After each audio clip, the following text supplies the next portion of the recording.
ಆರಾಧ್ಯ ದೈವ ಶ್ರೀ ಮಹಾಲಿಂಗೇಶ್ವರ ಪಾದ ಕಮಲಗಳಿಗೆ ನಮಸ್ಕರಿಸುತ್ತಾ, ಆತ್ಮೀಯರೇ, ವೇದಿಕೆಯಲ್ಲಿ ಅಲ್ಲಿಂದ ಇಲ್ಲಿವರೆಗೆ ಸ್ವಲ್ಪ ಅಂದ್ರೆ ಮಹಾಲಿಂಗಪುರದವ್ರು ಬಂದಿಲ್ಲ ಅನ್ನೋದನ್ನ ದಯವಿಟ್ಟು ಕೈ ಬಿಡ್ಬೇಕು. ಯಾಕೆ ಕೈ ಬಿಡ್ಬೇಕಂತಂದ್ರೆ, ನಮ್ಮ ಸ್ವತಂತ್ರದ ಹೋರಾಟದ ಸಮಯದಲ್ಲಿ ಸುಮಾರು 33 ಕೋಟಿ ದೇಶದ ಜನಸಂಖ್ಯೆ ಇತ್ತು. ಹೋರಾಟದ ವೇದಿಕೆಯಲ್ಲಿ 1 ಲಕ್ಷ ಜನ ಇರ್ತದೆ. ಇವತ್ತು ನಮ್ಮ ತಾಲೂಕಿನ ವ್ಯಾಪ್ತಿಯಲ್ಲಿ 1,64,000 ಜನ ಅದಾರ. ಅದರೊಳಗೆ 1000ರಿಂದ 1500 ಜನ ಕುಡ್ಯಾರಂದ್ರ ನಾವು ಹೆಮ್ಮೆ ಪಡ್ಬೇಕು ಹೋರಾಟಗಾರರು. ಅಷ್ಟೇ ಅಲ್ಲ, ಹೋರಾಟದ ಇತಿಹಾಸದ ಬಗ್ಗೆ ಸ್ವಲ್ಪ ಮೆಲುಕು ಹಾಕೋಣ ಅಂತಂದ್ರ, ಪ್ರಾಚೀನ ಕಾಲದಿಂದಲೂ ಕೂಡ ನಮ್ಮ ಹಕ್ಕುಗಳಿಗಾಗಿ, ನಮ್ಮ ಬೇಡಿಕೆಗಳಿಗಾಗಿ, ನಮಗಾದ ಅನ್ಯಾಯಗಳಿಗಾಗಿ ನೂರಾರು ಹೋರಾಟಗಳು ನಡ್ಕೊಂಡು ಬಂದವ.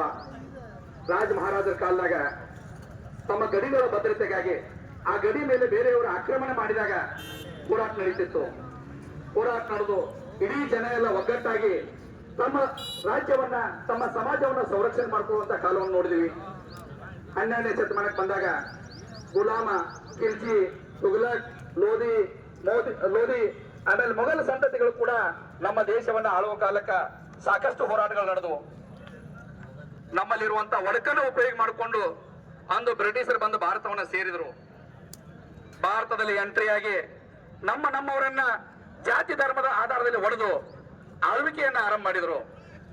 ಸುಮಾರು 264 ವರ್ಷ ಭಾರತ ದೇಶವನ್ನ ಬ್ರಿಟಿಷರು ಆಳಿದ್ರು.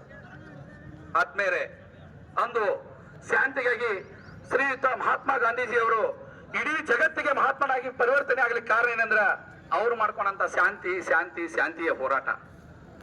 ಆ ಶಾಂತಿ ಮಂತ್ರದ ಪ್ರತಿರೂಪದಂತ ನಮ್ಮ ವೇದಿಕೆ ಅಧ್ಯಕ್ಷರಂತ ಸಂಗಪ್ಪನಹಳ್ಳಿಯವರು ಪ್ರತಿ ಬಾರಿಗೂ ಶಾಂತಿ ಮಂತ್ರದಿಂದ ನಮ್ಮ ವೇದಿಕೆ ಸುಮಾರು 1381ನೇ ದಿವಸಕ್ಕೆ ಇವತ್ತು ಕಾಲಿಡ್ತಾ ಇದ್ದೀವಿ. ಆತ್ಮೀಯರೇ, ದೇಶದ ಸ್ವತಂತ್ರ ಸಿಗಬೇಕಾದ್ರೂ ಕೂಡ ಹೋರಾಟ ಇರಲಾರ್ದೆ ಸಿಕ್ಕಿಲ್ಲ. ಇವತ್ತು ಎಷ್ಟೋ ಹೋರಾಟಗಳು ಯಶಸ್ವಿ ಕಂಡದ್ದು ಹೋರಾಟದಿಂದಲೇ. ಈ ಹೋರಾಟದಲ್ಲಿ ಯಾರು ಹಿಂದೆ ಸರಿಲಿಕ್ಕೆ ಹೋಗಬೇಡಿ, ಯಾಕಂದ್ರೆ ನಮ್ಮ ಶತಸಿದ್ಧ, ನಮ್ಮ ಯಶಸ್ವಿ ಆಗೇ ಆಗ್ತೇವೆ. ಅದಕ್ಕೂ ತಾಳ್ಮೆಯ ಕಡಲ್ ಹೊಡೆದು ಇವತ್ತ ಮಾಡು ಇಲ್ಲವೇ ಮಡಿ ಅನ್ನುವಂತ ಸ್ಥಿತಿಯನ್ನು ನೀವೆಲ್ಲ ತಲುಪಿದ್ದೀವಿ. ಯಾವಾಗ ಉಳ್ಳವರ ಮುಂದೆ ಇರಲಾರದವರ ಹೋರಾಟ ಇತ್ತು, ಶ್ರೀಮಂತರ ಮುಂದೆ ಬಡವರ ಹೋರಾಟ ಇತ್ತು, ಸರ್ಕಾರದ ಮುಂದೆ ಇವತ್ತು ನಮ್ಮ ಹಕ್ಕನ್ನ ನಾವು ರಕ್ಷಿಸಿಕೊಳ್ಳಲಿಕ್ಕೆ ಡಾಕ್ಟರ್ BR ಅಂಬೇಡ್ಕರ್ ಅವರು ಒಂದು ಪವಿತ್ರವಾದ ಸಂವಿಧಾನವನ್ನು ನಮಗೆ ಕೊಟ್ಟರು. ಈ ಸಂವಿಧಾನದಲ್ಲಿ ಒಂದು ಮಾತನಾಡೋ ಹಕ್ಕನ್ನ, ಹೋರಾಟದ ಹಕ್ಕನ್ನ ನಮಗೆ ಸಂವಿಧಾನದಲ್ಲಿ ಕೊಟ್ಟರು. ಆ ಹಕ್ಕಿನ ಮೂಲಕ ಇವತ್ತು ನಾವೆಲ್ಲ ಕೂಡ ನಾವೇ ವೋಟ್ ಹಾಕಿ ಕಳಿಸಿದ ನಮ್ಮ ರಾಜಕಾರಣಿಗಳ ವಿರುದ್ಧ ಇವತ್ತು ನಾವು ಹೋರಾಟ ಮಾಡ್ತಾ ಇದ್ದೀವಿ. ಇವತ್ತು ನಮ್ಮನ್ನ ಯಾರು ಹಾಳಾಕೈತಾರ? ನಮ್ಮ ರಾಜಕಾರಣಿಗಳು. ಒಂದು ಇಡೀ ಕರ್ನಾಟಕ ರಾಜ್ಯದ ಒಂದು ರಾಜಕೀಯ ಚಿತ್ರಣ ಮುಂದಿಡ್ತೀನಿ. ನಮ್ಮ ಕರ್ನಾಟಕದ ರಾಜ್ಯ 6.5 ಕೋಟಿ ಜನಸಂಖ್ಯೆಗೆ 224 ಜನ MLAಗಳು, 40 ಜನ MLC, 28 ಜನ MP ಗಳು, 2,02,000 ಗ್ರಾಮ ಪಂಚಾಯತ್ ಮೆಂಬರ್ಗಳು, 1,080 ಜಿಲ್ಲಾ ಪಂಚಾಯತ್ ಮೆಂಬರ್ಗಳು, 4,935 ತಾಲೂಕ್ ಪಂಚಾಯತ್ ಮೆಂಬರ್ಗಳು. ಇವ್ರನ್ನೆಲ್ಲ ನಾವು ಮತ ಹಾಕಿ ಕಳ್ಸಾಕತ್ತೀವಿ. ನಮ್ಮ ಸಮಸ್ಯೆಗಳಿಗೆ ಇವ್ರು ಏನಾದರೂ ಪರಿಹಾರ ಕೊಡ್ತಾರಂತ. ಬಟ್ ನಾನು ಈ ವೇದಿಕೆಯನ್ನ ಆರಂಭ ಮಾಡಿದಾಗ ಒಂದು ಮದುವೆಗೆ ಹೋಗಿದ್ದೆ. ಇವತ್ತು ಅವನ ಮಗ ತಿರುಗಾಡಿ ಬಂದ್ ನನಗೆ ಮಾತಾಡ್ಸಾಕೈತಾನ. ಆದ್ರೂ ನಮ್ಮ ವೇದಿಕೆ, ನಮ್ಮ ಹೋರಾಟ ಇನ್ನೂ ಸರ್ಕಾರಕ್ಕೆ ಮುಟ್ಟಿಲ್ಲ ಅಂದ್ರ ನಮ್ಮನ್ನ ನಾವು ಮುಟ್ಟಿ ನೋಡ್ಕೊಳ್ಳುವಂತ ಕಾಲ ಅನಿವಾರ್ಯ ಆಗ್ಯದ. ಆತ್ಮೇಲೆ ಹೋರಾಟ 10 ಹಲವು ಆಯಾಮಗಳು ದಾಟಿತು. ಅಲ್ಲದೆ ನಾವೇನಾದ್ರೂ ತಾಲೂಕು ಹೋರಾಟ ತಪ್ಪು ಮಾಡ್ತಾ ಇದ್ದೀವ, ನಮ್ಮನ್ನಾದ್ರೂ ನಾವು ವಿಮರ್ಶೆ ಮಾಡ್ಕೋಬೇಕಾರಲ್ಲ. ಕಾಯ್ದೆ ಒಳಗಾರ ಏನದ? ಕರ್ನಾಟಕ ಲ್ಯಾಂಡ್ ರೆವಿನ್ಯೂ ಆಕ್ಟ್ 1964 ಒಂದು ಇತಿಮಿತಿಗಳನ್ನ ಮಾಡಿದ್ರು. ಒಂದು ತಾಲೂಕು ಆಗ್ಬೇಕಾದ್ರೆ ಏನೇನು ಬೇಕು? ಮೊಟ್ಟ ಮೊದಲಿಗೆ 1 ಲಕ್ಷ ಜನಸಂಖ್ಯೆ ಬೇಕು.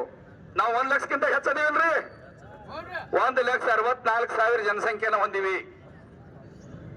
ತಾಲೂಕು ಆಗ್ಲಿಕ್ಕೆ ಪ್ರಥಮವಾಗಿ ಬೇಕಾಗಿರೋದು ಜನಸಂಖ್ಯೆ.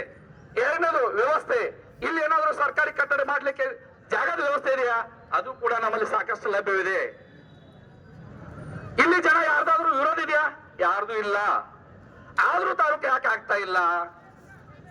ಆತ್ಮೀಯರೇ, ಮೊನ್ನೆ ಕೂಡ ಕಾಂಗ್ರೆಸ್ ಸರ್ಕಾರ ಇಡೀ ಸ್ವತಂತ್ರ ಸಂವಿಧಾನದ ವಿರೋಧಿ ಒಂದು ಕಾಯ್ದೆಯನ್ನು ತಗೊಂಡ್ಬಂದ್ರು, ದ್ವೇಷ ಭಾಷಣ. ಆತ್ಮೀಯರೇ, ಅರ್ಥ ಇರಲಿ. ಈಗ ನಾವು ಕಾಯ್ದೆಯನ್ನು ಹಿಡ್ಕೊಂಡ್ ಕೂತ್ರ ಜೈಲಿಗೆ ಹೋಗದೆ ಇದ್ರ ಬಡದಾಡ್ದಿದ್ರ ಹೊಡೆದಾಡ್ದಿದ್ರ ನಮ್ಮ ತಾಲೂಕ ಇನ್ನ 4 ವರ್ಷ ನಾವು ಹಿಂಗ ಕೊಂಡಿರ್ಬೇಕಾಗತ್ತ. ರಾಜಕಾರಣಿಗಳೇ, ನಿಮಗೊಂದು ಕಿವಿ ಮಾತು ಹೇಳ್ತಾ ಇದ್ದೀನಿ.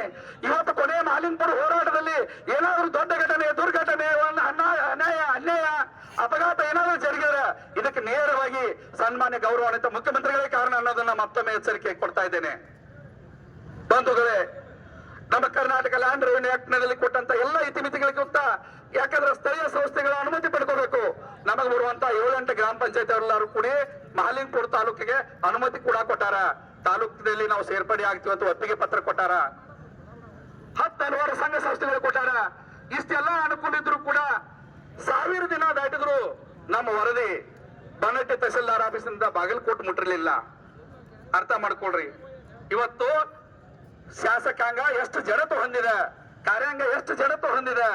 ಯಾಕೆ ಈ ವ್ಯವಸ್ಥೆ ಈ ಹಂತಕ್ಕೆ ಬಂದಿದೆ ಅಂದ್ರೆ ಏನೆಲ್ಲಾ ಮಾಡಿದ್ರು ಕೊನೆ ಒಂದು ದಿನ ಜನರನ್ನ ಹೆಂಗ್ ಮಾಡ್ಬೇಕು ಅನ್ನೋದನ್ನ ಕಲ್ತಿರುವಂತ ಇವತ್ತು ದುಷ್ಟ ರಾಜಕಾರಣಿಗಳು, ದುರುಳ ರಾಜಕಾರಣಿಗಳು ನಮ್ಮಲ್ಲಿ ಒಡಕು ಉಂಟು ಮಾಡಿ ಈ ವ್ಯವಸ್ಥೆಯನ್ನು ಮತ್ತೆ ಒಂದು ಮುದ್ದಿನ ಆಟ ಆಡಿ ಮತ್ತೆ ಪನಕ್ ಬಂದೇ ಬರ್ತೀವಿ.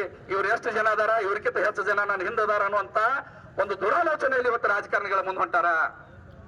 ಆತ್ಮೇರೆ ನೋಡಿ, ಹಿಂಗ ಹೋದ್ರ ಎಲ್ಲೆಲ್ಲಿಗೆ ಬಂತು? ಉಪವಾಸ ಮಾಡಿದೀವಿ 8 ದಿನ. ಸುತ್ತುವಾರಿ 7-8 ಹಳ್ಳಿಯವರೆಲ್ಲ ಕೂಡಿ 16 ಜನ 8 ದಿನ ಉಪವಾಸ ಕೂತೀವಿ. ಮಹಾಲಿಂಗಪುರದಲ್ಲಿ ಬಾರ್ಕೋಲ್ ಚಳವಳಿ ಆಯ್ತು. ಇವತ್ತಿಷ್ಟೆಲ್ಲ ಮಾಡೋದು ನಮ್ಮ ಜನರಿಗೆ ನಾವು ತರಾಸು ಕೊಡಕತ್ತೀವಿ ಹೊರತಾಗಿ ರಾಜಕಾರಣಿಗಳಿಗೆ ತರಾಸಿಲ್ಲ. ರಾಜಕಾರಣಿಗೆ ಏನ್ ತರಾಸಾಗಿದೆ ಹೇಳ್ರಿ? ಏನ್ ಸಿದ್ದರಾಮಯ್ಯ ಅವ್ರಿಗೆ ತರಾಸಾಗಿದೆ? ನಮ್ಮ ಮಿನಿಸ್ಟರ್ ತರಾಸಾಗಿದೆ? ನಮ್ಮ ಶಾಸಕರ ತರಾಸಾಗಿದೆ? ಯಾರಿಗೂ ತರಾಸಿಲ್ಲ. ನಮ್ಮನ್ನ ಕರ್ಪೂರದ ರೀತಿ ನಾವು ಉಪಯೋಗ ಮಾಡ್ಕೊಳ್ತಾ ಇದ್ದೀವಿ. ಕರ್ಪೂರ ಯಾವ ರೀತಿ ತನ್ನನ್ನ ತಾನು ಸುಟ್ಕೊಂಡು ಧೂಪವನ್ನ ವಾಸನೆಯನ್ನ ಕೊಡ್ತದೆ. ಇವತ್ತು ನಮ್ಮ ಜನ ನಮಗ ತೊಂದರೆ ಮಾಡಿಕೊಂಡು ನಮ್ಮ ಅಂಗಡಿಗಳನ್ನ ಬಂದ್ ಮಾಡಿಕೊಂಡು ನಮ್ಮ ಕಬ್ಬಿನ ಗಾಡಿಗಳನ್ನ ನಿಲ್ಲಿಸ್ಕೊಂಡು ನಮಗ ತರಾಸು ಮಾಡ್ಕೊಳಕತ್ತೀವಿ ಹೊರತಾಗಿ ಯಾವ ರಾಜಕಾರಣಿಗಳಿಗೂ ಯಾವ ಅಧಿಕಾರಿಗೂ ತರಾಸಿಲ್ಲ. ರಾಕೆಟ್ ಹಾರ್ಬೇಕಾದ್ರೆ ಹೆಂಗ ಹಾರ್ತದ್ರಿ? ಒಂದು ಕೆಟ್ಟ ಭಾಷೆಯನ್ನ ನಾನು ಉಪಯೋಗಿಸ್ಲೇಬೇಕೀಗ. ರಾಕೆಟ್ ಹಾರ್ಬೇಕಾದ್ರೆ ಅದ್ರ ಮುಕ್ಕಳಾಗಿ ಪಟಾಕಿ ಇಡ್ತಾರ, ಅವಾಗ ಮ್ಯಾಗ ಹೋಗ್ತದ. ಇವತ್ತು ರಾಜಕಾರಣಿಗಳ ಮಕ್ಕಳಿಗೆ ನಾವು ಪಟಾಕಿ ಇಡದೆ ಅಂತ ಹೋದ್ರೆ ಇದು ಇಂದು ಎಷ್ಟು ದಿನ ಮಾಡಿದ್ರು ಕೂಡ ನಾವು ಹೋರಾಟ ಕೇವಲ ಹೋರಾಟ ಆಗಿ ಉಳಿತದ, ನಮಗ್ ನ್ಯಾಯ ಸಿಗೋದಿಲ್ಲ. ಒಂದ್ ಅರ್ಥ ಮಾಡ್ಕೊಳ್ರಿ, 1400 ದಿನ ಬಂದ್ರು ಇಡೀ ರಾಜ್ಯಕ್ಕೆ ಕಂದಾಯ ಸಚಿವರಿಗೆ ನಾವ್ ಇನ್ನೂ ಮುಧೋಳ ತಾಲೂಕುದಾರ ಅನ್ನುವಂತ ಅರಿವಾಗಿಲ್ಲ ಅಂದ್ರ ಇಲ್ಲಿ ಕಂದಾಯ ಇಲಾಖೆ ಎಡಬೇಕು ಅಥವಾ ಕಂದಾಯ ಇಲಾಖೆ ಅಧಿಕಾರಿಗೆ ಅರ್ಥ ಮಾಡಿಸಲು ನಾವು ಎಡವಿವು? ಯಾಕಂದ್ರೆ ವಿಧಾನಸೌಧದಾಗ ಸರಾಸರಿಯಾಗಿ ಒಂದು ಬೀಸಿ ಚುನ್ಮರಿ ತಿನ್ನು ಕಾಗದ ಹೋಗದಂಗ ಹೋಗಿದ್ದಾರೆ ನಮ್ಮ ಕಂದಾಯ ಸಚಿವರು.